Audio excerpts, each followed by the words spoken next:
Today's episode is brought to you by Modern Grower. Modern Grower is the go-to source for 100% organic, GMO-free microgreen seeds. Trusted by hundreds of growers for high quality and low prices. If you're growing microgreens, start saving at shop.moderngrower.co.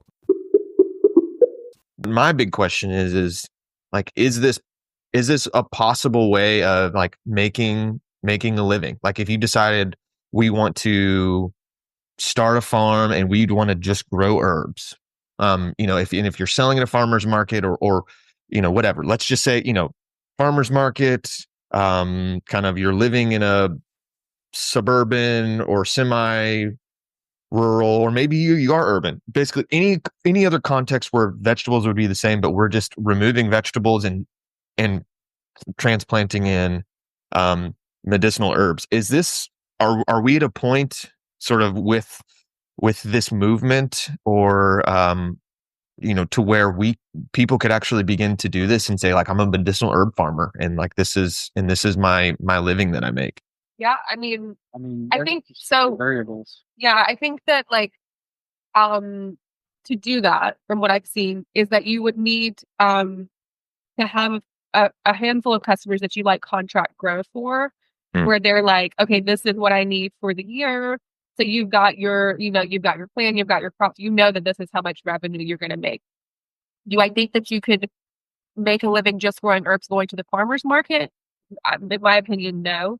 And because that's such a small market, but when you can reach the whole country, you can ship your herbs, you can, like we do, things like that. And you work with a few of these big, whether they're herbalists or tea companies or skincare makers or, anything like that you kind of have this pre-order for the year.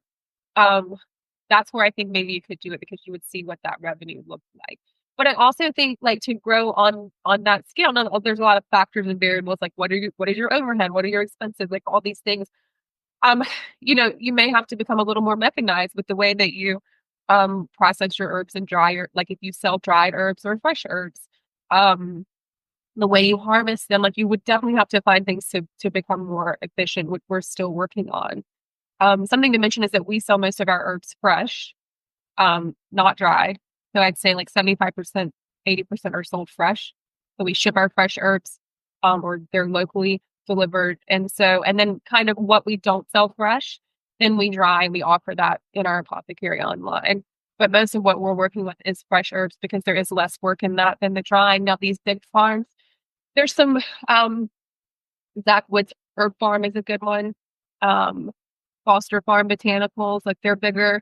So you can look at some of the stuff they're doing, and they do have like this big equipment that you run it through, and it processes them, it dries them, like, it's incredible. But you're talking about that, like, tens of thousands of dollars in equipment. But if you have the startup capability for that, then I totally think, because there are farms that are doing it. Do you envision a day in the future where you could have how you have your kind of local farms where you're feeding the community around you, that you also have your local medicinal herb farms that are growing medicine for the people around you? That becomes kind of almost as ubiquitous as like a local vegetable farmer? I mean, that would be amazing. Yeah, but you would need 10 vegetable farmers, maybe only one. Because a little medicine, it can't be like saturated market. The vegetables, you have a lot more possibilities, a lot more doors. I think it's.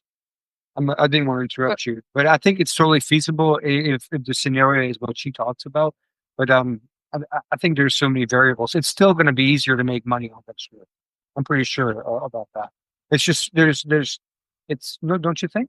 I think, like, what you're mentioning, though, like this possibility of, like, you've got your food farmers, and then you've also got like your medicine farm. They're kind of in the middle, where somebody's like, okay, I'm going to go buy my eggs and my chicken, like my meat farmer, and my vegetables. And now, oh, my family, like, we need to restock our home apothecary. So I'm going to go see my herb farmer. And I think, like, that idea that each community had, that would be, like, incredible. That's happening, I feel like. I think, yeah. And I think that will continue to grow as more and more people kind of opt out of, the medical system. And so that they want to take that into their hands for their own family and themselves. And I think that would be like an ideal, that would be amazing. But I think if you talk about the business aspect of it, a little on these medicinal herbs goes a long way, you know. Uh, and so, if you really want to try to create a farm, and this is your livelihood, I think an herb farm may be a very good second job. Like we have this piece of land and we want to concentrate. Obviously, it depends. There's so many variables, but I'm imagining something like what we have, and then you can rotate your vegetables, and then you have. I mean, you can make medicine. That's a great job. You actually take your crop and you make your medicine.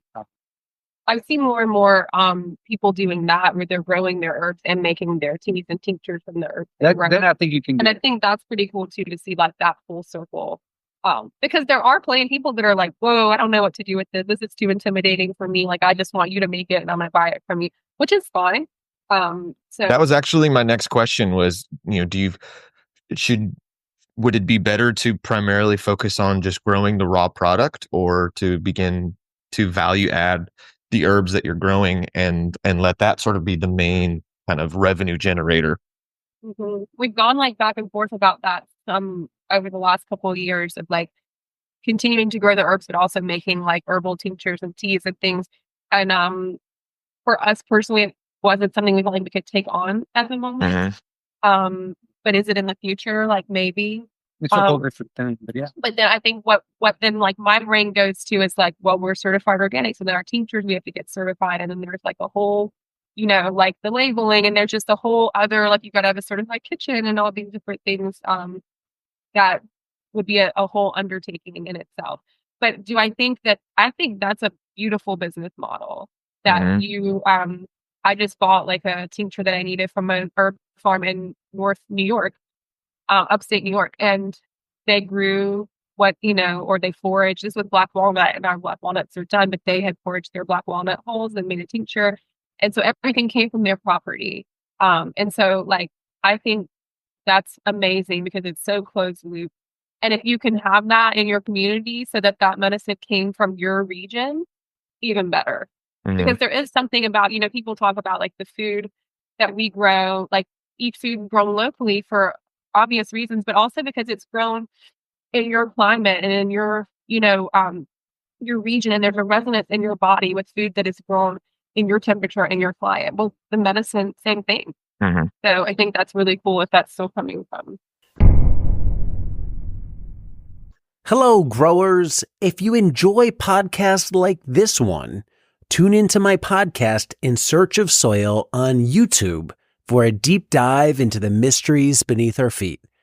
Join me as I explore topics such as mycorrhizal fungi, mushrooms, compost, biochar, and more. It's a soil nerd's dream. We're going deep. We're talking to scientists about all things soil related. Whether you're a seasoned farmer or a gardener just starting out, our podcast has something for everyone. Listen in and grow with us. Check out In Search of Soil on YouTube.